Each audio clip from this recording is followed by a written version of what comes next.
Good morning, ladies and gentlemen. I'm Meadsyreplays and welcome back to channel. Very special week this week. We have OP week, and mainly because I am getting so many OP replays that I just can't fit them all in. It's just too much. It's too much. So what I've decided, because I've got enough, we are going to do an OP replay every day. Well, an OP replay video every day. So there is 7 days in a week. Actually, we're doing it Monday to Friday, so we've got 5 days, and we have 2, 3, 4, 5, 6, 7, about 10 OP replays. So to get through in this week. So there's going to be some replays like this one that had 2 videos. Tomorrow, just a single video. The next day, 2 videos. The next day, 2 videos, and so on. So we're going to start off with the Smasher. The Smasher is broke AF, and I've said all along, even before I bought the tank, even before the tank was released, it's broke. And we're about to say goodbye to the Emil there. 1 shot, goodbye. And that's 1 kill. So the thing with the Smasher, it's basically like a pumped up version of a KV2. And I think the main thing that is broke on it is the penetration on the heat. Crazy penetration, and it's got more penetration than pretty much all of the tier 8 heavies. And this is a tier 7 KV2. It should not have as much heat as it's got, considering it's got the HE and the AP, it's got the armor, it's got the speed, and it's just a broke tank. So we are watching Spoony here, and he's already done 1100 damage. There's a Chaffee, he's got the HE loaded. There is quite a few tanks around him. Oh, hello, side of an ARL. Goodbye, ARL. 1000 maxed roll damage. That brings his damage up to 2700 damage. He's blocked 400 damage, and he's on 2 kills. So he's going to wait for the reload, which, as I've said all along, is 15.4 seconds. 15.4 seconds. This reload should be around 20 to 24 seconds, but it's 15 seconds. And he says goodbye to the Tiger P. So that's 3 kills, 3.3k damage, and he hasn't stopped there. Hello, VK. Goodbye, VK. 4 kills, 4k damage, and he's bringing it down to a 3-on-3. The Chaffee there looks very, very juicy. He wants some of him. He's just going to wait, see if he can get some shots. Oh, that skimmed that Chaffee. At the moment, the luckiest Chaffee alive. But no fuss, he's just going to wait. His team are behind him. There is no reason for him just to push around. There's an 87 there, good DPM. There's a Chaffee there, great DPM. And there is the FV4201, which is great DPM. Unlucky bounce there on the hatch of the 87, which is very, very troll. But he's got hard cover. He's got hard cover, which is great for him, which means he can reload behind this cover, and as soon as he's reloaded, he can poke out. So he's going to try and get another shot here on the 87. Unfortunately, just misses that shot. If he would have just waited a split second, he would have had a shot on this FV201, who has now decided to push him. But nice bounce there. And now he is going to use the heat just to clear that tank, and he's now on 5 kills. So 2 tanks left alive. His last 2 teammates are very, very low hit points, and it's just an 87 and this Chaffee. The Chaffee, of course, he can one-shot nice and easy if he can get the shot off, but he does have to be careful of that 87, who is now being dealt with from the E25, which means he can push forward. He can push forward. Oh, hello, Chaffee. Come on, is he going to get the shot? Not yet, he can't. He's not going to use the HE just in case it doesn't penetrate him. The 87 now takes out the E25, and now he can push forward and take care of the Chaffee. He needs to take care of him pretty quickly because he is getting shot from the 87. So that is another tank down. 6 kills, 5,000 damage, and he still has a full HP 87. If he can manage to get behind this 87, then it's for sure game over for this guy. So he's going to wait. His teammate is coming around. But he's coming around nice and slow. Unfortunately, you can't pen that section on the 87. But all he needs to do is get around him. But he needs his teammate to take the attention of the 87. So he's just going to wait, and here we go. The 87 has taken his attention somewhere else, and he can just splash him for 400 damage with the HE. Just a splash, and he does 400 damage. Now the ARL is now gone, so that's good news for Spoonie, because it's just 1 versus 1. He's on 6 kills, and he's on 5,400 now, 6,100 damage. He's bringing the 87 down to 164 hit points. All he needs now is a splash in the face with the HE. So he's going to reload, and then he's going to poke forward, and he's going to take him out for his 7th kill. Amazing. 1,280 blocked damage, and he ends up with 6,300 damage in a tier 7. He gets the Raz, he gets the Top Gun high caliber steel wall, and he earns himself 121,000 credits, 1,779 base XP for a tier 7 tank. Incredible. Moving on, we have a Foch. Now we have like 4 Foch replays, so I've decided just to split them up.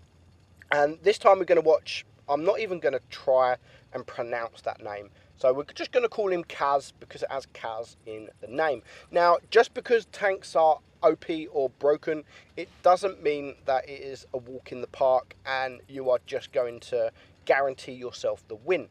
If you make errors, you will suffer. And Kaz here does make some errors. It's more towards the end of the game, but he still finishes on crazy damage. That poor ISA is having a very bad day. So Kaz is now going to get hopefully a shot in on this AMX-1ER. So now he's shot both of these shells. He is on the reload, and he's done nearly 1,300 damage just in them 2 shots. He is not yet spotted, and we know that there is a few tanks that is around here. So Castilla is a great map for TDs, depending on what your team does and depending what the enemy team does.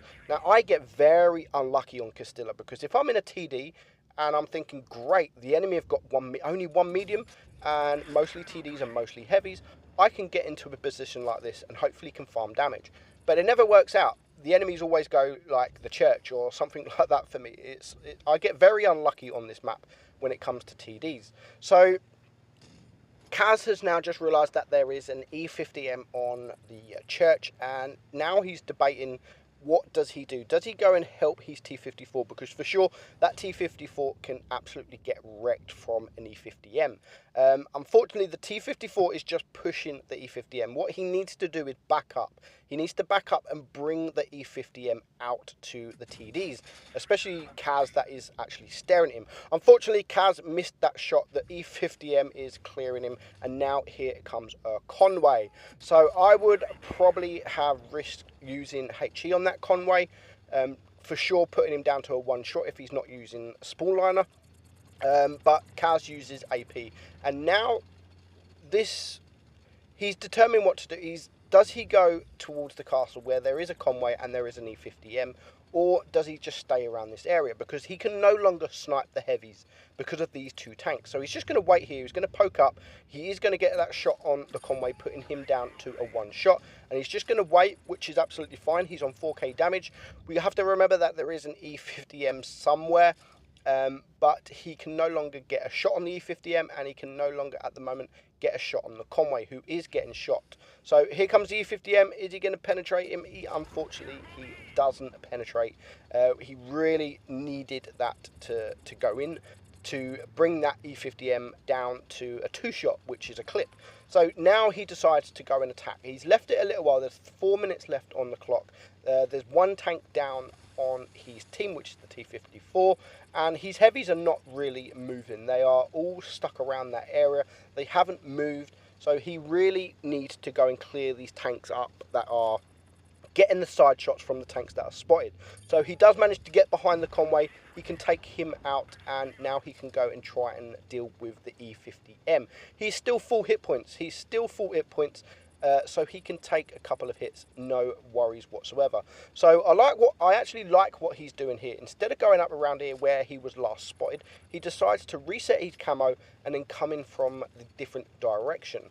But at this time, there's now 3 minutes left on the clock. It's a 4 versus 4. He needs to make a move. He's on 4k damage, and he really needs to take this E50M out of the game. There's still 2 TDs. There's a Badger on the enemy team that is really causing problems because he's not spotted, he's getting kills, and he's just being annoying as hell. So he does manage to get behind the E50M, which is great. There's one shot.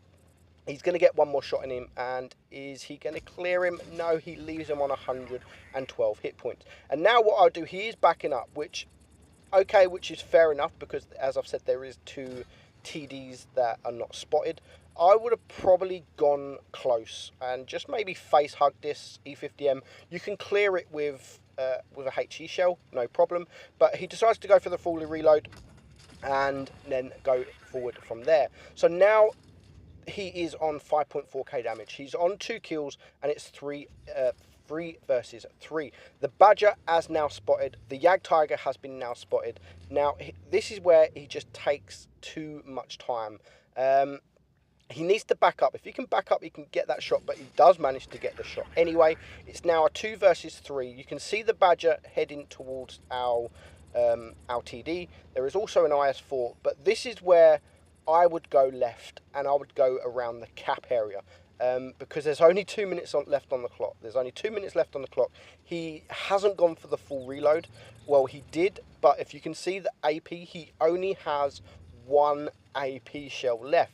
So that means he's only reloaded 1 shell. So now he has to go for a full magazine reload, just as the Badger is spotted. So a little bit of an error there on his behalf, but I don't think that would have caused too many issues, if I'm honest.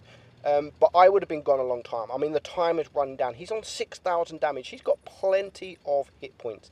You're in a Foch that can do crazy damage.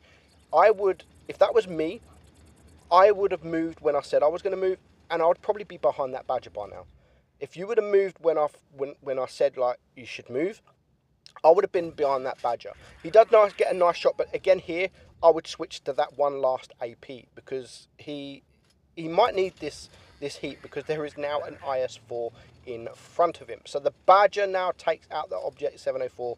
Kaz is on 7,300 damage. He has the Badger, that is a one-shot. There is a Yag Tiger, that is a one-shot. And he can clear this IS-4 in 2 shots. So, but the time, there's just no time whatsoever. He's just been a bit too passive. He hasn't been aggressive, and he probably should have been a little bit more aggressive, and he should have been there a long time ago. But now he only really has enough time to get one more shot in on this IS-4, which he does manage to clear.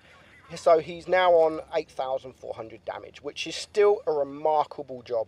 But there is still, there's still 700-800 hit points to go. So unfortunately, he doesn't manage to get any of that. It does end on a draw, and he only ends on a first class. But because he was sniping majority of the game, he didn't get any spots. 1,455 XP is still great. So that is my first episode. Come back tomorrow for an amazing Looper battle. I'll see you then.